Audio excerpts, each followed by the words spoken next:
नमस्कार विद्यार्थी मित्रांनो, आज आपण या ठिकाणी एका वेगळ्या विषयावर बोलणार आहोत. 10वी नंतर काय करायचं.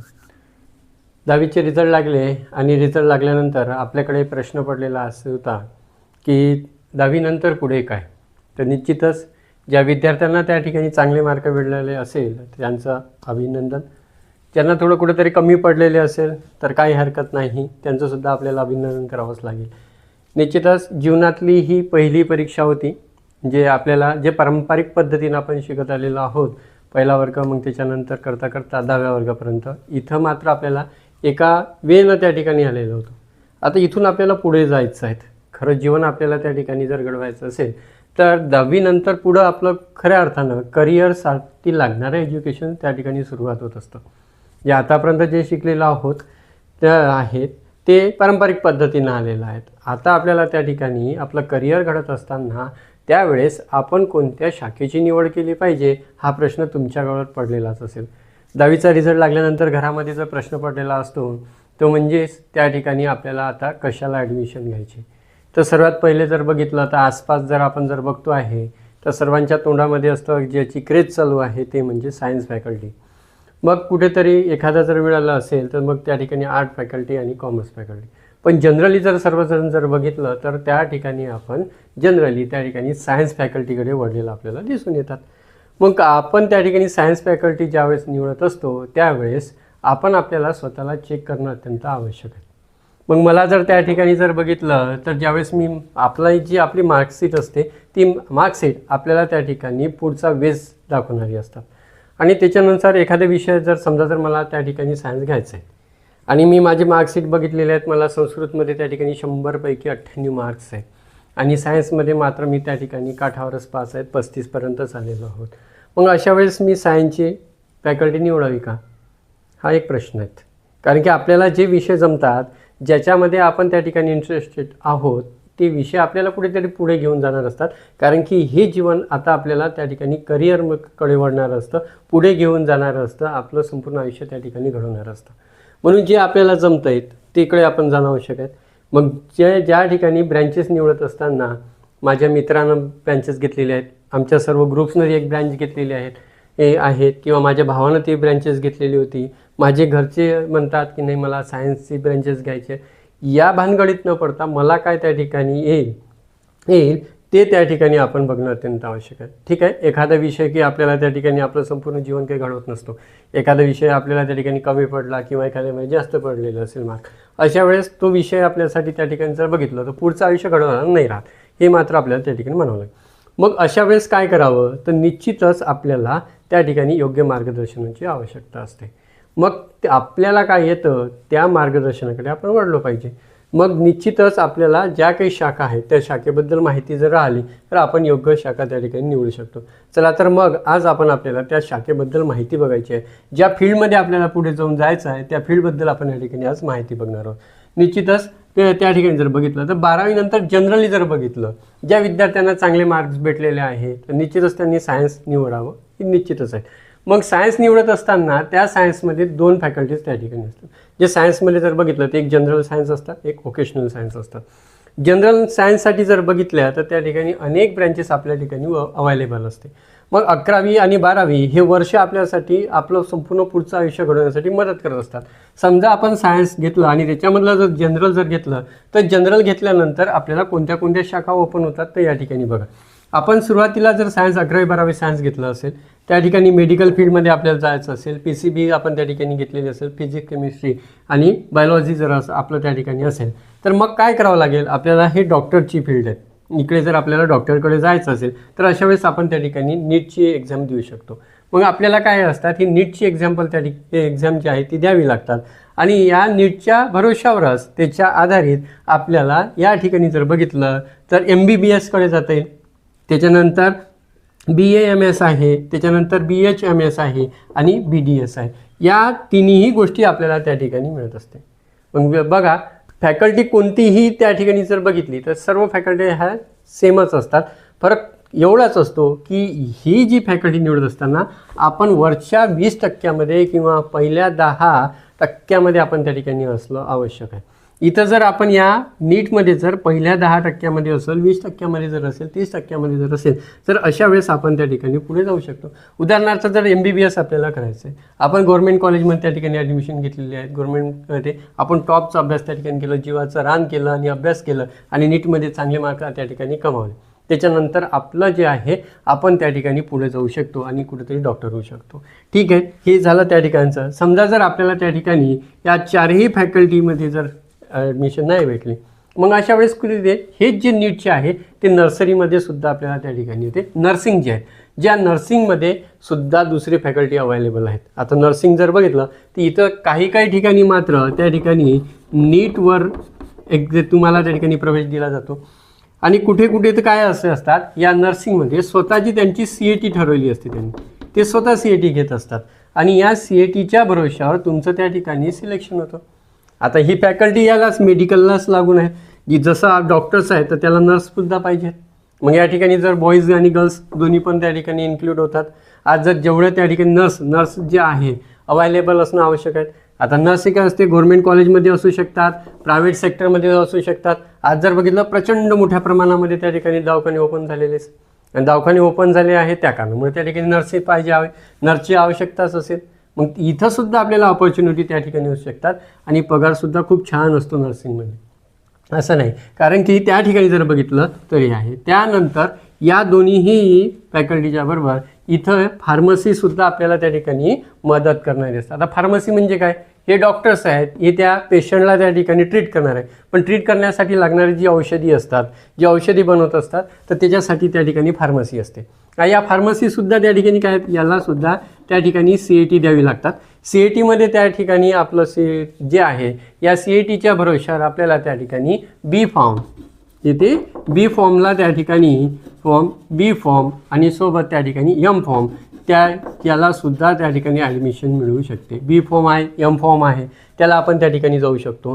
म्हणजे इथंसुद्धा त्या ठिकाणी आपल्याला या CATच्या माध्यमातून पुढे जाता येतं. इथं जर केलं तर इथं ड्रग्स इन्स्पेक्टर सारख्यासुद्धा त्या ठिकाणी असतात. स्वतःचं मेडिकलसुद्धा त्या ठिकाणी टाकता येते.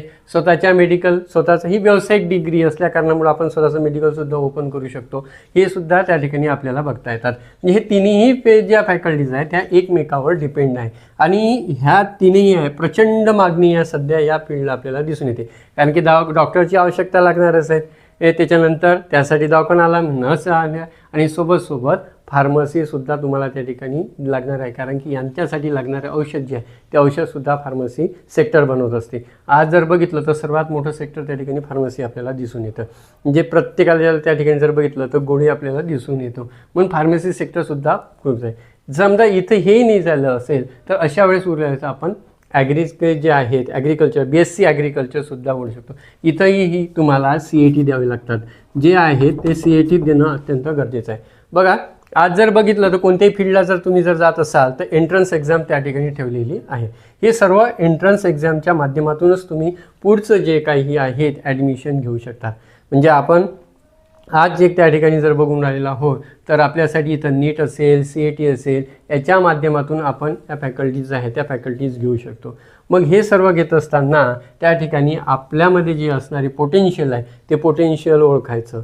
आपल्याकडे जर फार्मसीमधलं पोटेन्शियल असेल तर पहिल्या 20% किंवा 30% जर आपण जर बघत असाल तर आपल्याला हे सर्व फॅकल्टीज तुम्हाला निश्चितच चांगलं देऊ शकतो. ॲग्रिकल्चरसुद्धा आहेत. जनरली गव्हर्नमेंट जॉब जे असतात ते सुद्धा तुम्हाला त्या ठिकाणी यामधून दिसत असतात.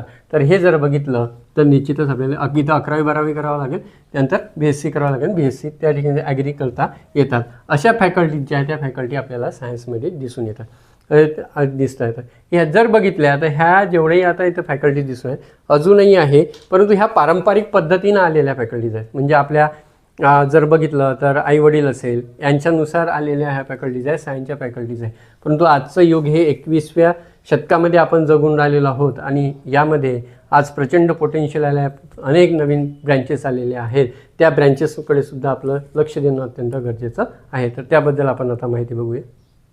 आता AI जे आहे, आर्टिफिशियल इंटेलिजन्स, ही आजच्या आधुनिक काळामधली एक शाखा आहे आणि या शाखेमध्ये आपण जर काळाची त्या ठिकाणी गरज आहे आणि या गरजेनुसार जर आपण या ठिकाणी जर वळलो तर आपल्याला 11वी-12वी त्याच्यानंतर त्या ठिकाणी BSc जे डिग्री कोर्स असतात, हे डिग्री कोर्स आपल्याला त्या ठिकाणी करता येतात. मग त्या ठिकाणी BTech असेल AI इंटेलिजंटमधलं, त्याच्यानंतर BSc त्या ठिकाणी AI आहेत, डाटा सायन्समधलं त्या ठिकाणचं AI आहे. तर या ब्रँचेस जे आहेत त्या ब्रँचेस आपल्याला ठिकाणी पुढे देतात आणि पुढच्या काळामध्ये प्रचंड मागणी याची राहणार आहे. कारण की आजचं युग जर बघितलं तर हे कशाचं आहे, AIचं आहे. मग याच्यामध्ये शिकवतात काय, म्हणजे काय शिकतात आपल्याला, तर आपल्याला त्या ठिकाणी याच्यामध्ये शिकायचं असते कोडिंग. याच्यामध्ये काय शिकवलं जाते, कोडिंग. दुसरं जे काही रोबोट्स असतात त्या रोबोटच्या बद्दल, त्याच्यानंतर त्या ठिकाणी चार्टबोर्ड आणि त्यानंतर ॲप्स किंवा वेबसाईट जे आहे AI टूल्स आहे, हे टूल्स तुम्हाला याच्यामध्ये त्या ठिकाणी करायचे असतात. म्हणजे पुढच्या काळामध्ये जर बघितलं तर या सर्व गोष्टीच आपल्याला कामात पडणार आहे.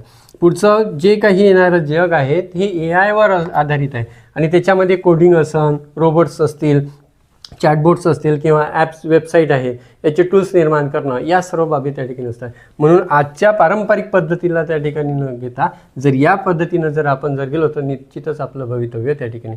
मग हे झालं आर्टिफिशियली. दुसरी ब्रँच जर बघितलं तर नॅनो टेक्नॉलॉजी आहेत. नॅनो टेक्नॉलॉजी काय, तर सूक्ष्म घटकाकडे आपण त्या ठिकाणी वळून आलो. त्याच्यामध्ये सुद्धा हे डिग्री कोर्स असतात. हे सुद्धा आजच्या जमान्यात जर बघितलं तर आपण मायक्रोकडे वळून राहिलेलो आहोत. एकदम छोट्या घटकाकडून वळताना आपल्याला दिसून येते. एक्झाम्पल घ्यायचं झालं तर आपला मोबाईलसुद्धा तसाच होता. सुरुवातीला मोठा होता, तो छोटा होता. आज जर बघितलं तर एकदम स्लिमपर्यंत येऊन पोहोचलेला आहे. म्हणजे हे सर्वात आपल्याला नॅनो टेक्नॉलॉजीमधून बघायचं आहे. आणि त्याच्यानंतर शेवटचा आहे तो त्या ठिकाणी जर बघितलं तर बायोटेक्नॉलॉजी, म्हणजे जे जैवतंत्रज्ञान असते ते जे जीवशास्त्रामध्ये सुद्धा आपण त्या ठिकाणी जर बघितलं तर याचासुद्धा आज प्रचंड मोठ्या प्रमाणामध्ये आपल्याला करताना दिसून येतो. कारण की अनेक जे रोग्स आहे त्या रोगावर कुठंतरी आपल्याला त्या ठिकाणी औषधं काढायची आहेत आणि त्याच्यासाठी बायोटेक्नॉलॉजीसुद्धा त्या ठिकाणी आपल्याला मदत करत असतात. तर ह्या आधुनिक काळातल्या ब्रँचेस आहेत हे आहेत आणि त्या आपण बघितल्या होत्या पारंपरिक आहे. त्याच्यामध्ये सुद्धा पुढच्या काळामध्ये करिअर आहे, प्रचंड करिअर तुम्हाला त्या ठिकाणी दिसून येते. फक्त निवडत असताना त्या ठिकाणी मात्र याची योग्य इन्स्टिट्यूट आपल्याला निवडावं लागेल. याचा जो काही कोर्स कुठे होतो, काय होतो, या सर्व गोष्टी आपल्याला ठिकाणी बघावं लागेल आणि त्याच वेळेस आपण याच्यामध्ये त्या ठिकाणी पुढे जाऊ शकतो. तर अशा प्रकारे आपण सायन्सच्या फॅकल्टीमध्ये गेलो तर ही सर्वची सर्व सुवर्णसंधी आपल्याला त्या ठिकाणी उपलब्ध आपल्याला दिसून येते. जर बघितली तर आर्ट, ठीक आहे. तर आर्ट म्हटलं तर समजा जर आपल्याला कमी मार्क असेल किंवा आपली आवड जर असेल, त्या ठिकाणी जर बघितलं तर MPSC UPSCकडे आपल्याला वळायचं असेल तर आपल्याला माहीत आहे की आर्टकडे 11वी-12वी झाली की त्याच्यानंतर त्या ठिकाणी BA आहेत, MA आहेत. BA आहेत, MA आहेत, त्या ठिकाणी वेगवेगळ्या विषयामध्ये त्या ठिकाणी आपण MA करू शकतो. आणि सरळ नेट सेट जे आहे ते नेट सेट त्या ठिकाणी करून आपण कुठेतरी प्राध्यापकसुद्धा लागू शकतो. त्याच्यानंतर सर्वात महत्त्वाचं म्हणजे काय, तर MPSC आणि UPSC. कारण की MPSC आणि UPSCनं सांगितलं आहे की तुम्हाला त्या ठिकाणी काय करायचं आहे, ग्रॅज्युएशनवर ह्या सर्व जो एक्झाम्स असतात आणि इथं ज्यावेळेस आपण एक्झाम देत असतो MPSC UPSC, तर इथं मात्र त्या ठिकाणी आर्टमध्ये जर डिग्री जर असेल तर मार्क काउंट केल्या जात नाही. मग तुम्ही ते डिग्री किती पर्सेंटवर केली आहे की नाही, त्यांना फक्त क्रायटेरिया काय असतो, तो असतो डिग्रीचा असतो.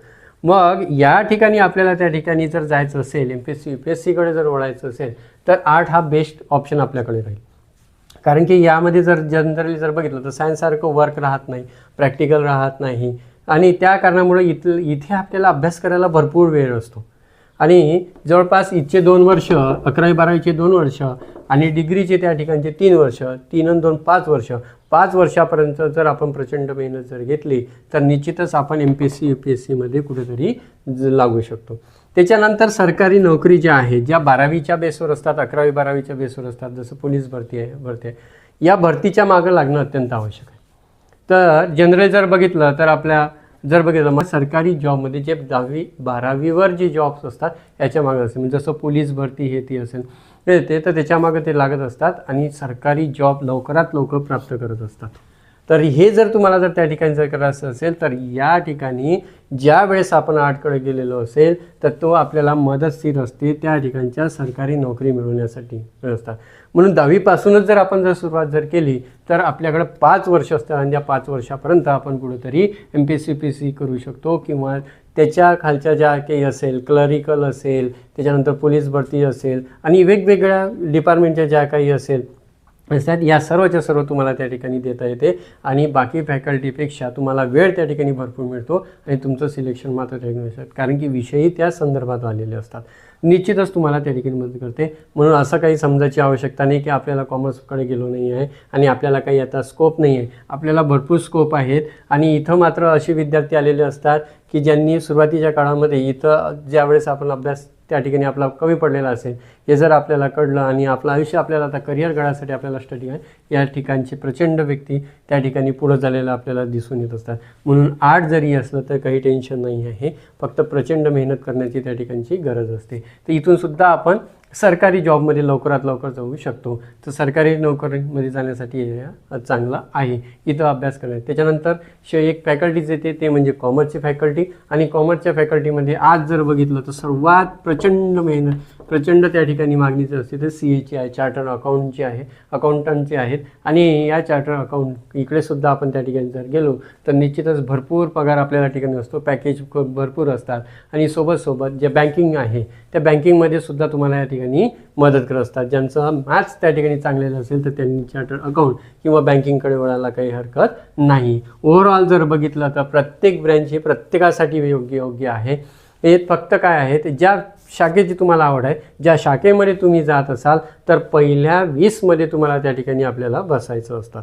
निश्चित एखाद्या जर ठिकाणी जर बघितलं तुम्ही कोणत्याही शाखेत जा तर त्या ठिकाणी 100 विद्यार्थी असेल तर 100पैकी 20 विद्यार्थी हे नेहमीच त्या ठिकाणी प्रत्येकासाठी कॅपेबल असतात.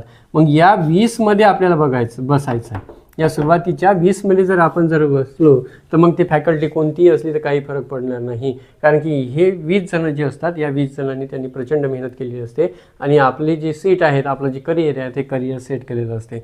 म्हणून मग ते कॉमर्स असो, आर्ट्स असो की सायन्स असो, आपल्याला पहिल्या 20मध्ये कुठेतरी बसता येईल. पहिल्या 20मध्ये आपण कुठेतरी बसू, 20% बसू, कारण की आपली ही जी स्पर्धा आहे आतापर्यंत शाळा ही शाळेपुरतं मर्यादित असते, एका तालुक्यापुरतं मर्यादित असतात. आता मात्र तुम्हाला तुमची जी काही स्पर्धा आहे ती स्पर्धा तुम्हाला त्या ठिकाणी आपल्या त्या ठिकाणी जर बघितलं तर पूर्ण भारतासोबत त्या ठिकाणी करायचं आहे. त्या स्पर्धेमध्ये आता आपण उतरणार आहोत, कारण की तेव्हा त्या स्पर्धेमध्ये आपल्याला पुढे जायचं आहे आणि तिथं आपले स्वतःचं अस्तित्व निर्माण करायचं आहे. म्हणून मग त्या पद्धतीनं आपल्याला त्या ठिकाणी पुढे जायचं आहे. निश्चितच फॅकल्टी कोणतीही असो, काहीही असो, पहिल्या 20मध्ये आपण कुठेतरी बसू तर निश्चितच आपलं भवितव्य त्या ठिकाणी चांगलं असेल, उज्ज्वल असेल. म्हणून निश्चित घ्या, आपली आवड निवड त्या ठिकाणी ओळखा, आमच्या कमजोरी कुठे आहेत, आपले बलस्थानं कुठे आहेत, म्हणजे आपण स्ट्रॉंग कशामध्ये आहोत, या गोष्टी निवडूनच आपलं त्या ठिकाणचं हे ब्रँचेस निवडतं. नाही तर 11वी 12वी करायची कॉमर्स, मग ते जमत नाही आहे, माझ्या मित्रासोबत गेलो, आता मला ते कळतच नाही आहेत, मग रिटर्न यायचं, मग ते आपलं करायचं, ही सर्व घडी विस्कळून जाईल आणि मात्र मग आपण काहीच करू शकणार नाही. मग आपल्याला स्टार्टअप व्हावं लागेल, पुन्हा आपलं त्या ठिकाणी नवीन अस्तित्व निर्माण करावं लागेल. त्यावेळेस आताच त्या ठिकाणी कोणी भाऊ सांगताय आहेत, कोणी मित्रमैत्रिणी सांगतायत, याचा विचार न करता आपण कशामध्ये स्ट्रॉंग आहोत, आपली पॉझिटिव्हिटी काय आहेत, आपण पॉझिटिव्ह कशामध्ये आहोत, या सर्व बाबीचा विचार करूनच आपल्याला 10वीच्या नंतरचं करिअर चूज करायचं आहे. मित्रहो, येथे त्या ठिकाणी जर बघितलं तर हा जर व्हिडिओ तुम्हाला जर उपयुक्त वाटत असेल तर अशा वेळेस ज्यांना त्या ठिकाणी ते शेअर करायला मात्र विसरू नका. सोबतच लाईक करायला सुद्धा विसरू नका. आणि जर तुम्ही या चॅनलवर नवीन असाल तर तुम्हाला ते सबस्क्राईब करायला सुद्धा विसरायचं नाही. आणि काही अडचण जर असेल, कोणत्याहीबद्दल जर तुम्हाला जर माहिती जर पाहिजे असेल तर अशा वेळेस कॉमेंट बॉक्समध्ये टाका. तुमच्यापर्यंत ती माहिती पोचवण्याचा मी पुरेपूर प्रयत्न करेल. तोपर्यंत आपण त्या ठिकाणी येते. त्यानंतर स्टडी करत राहा, अभ्यास करत राहा आणि ट्राय करत राहा. तुमचं भवितव्य पुढं उज्ज्वल आहे. तर थँक्स फॉर वॉचिंग.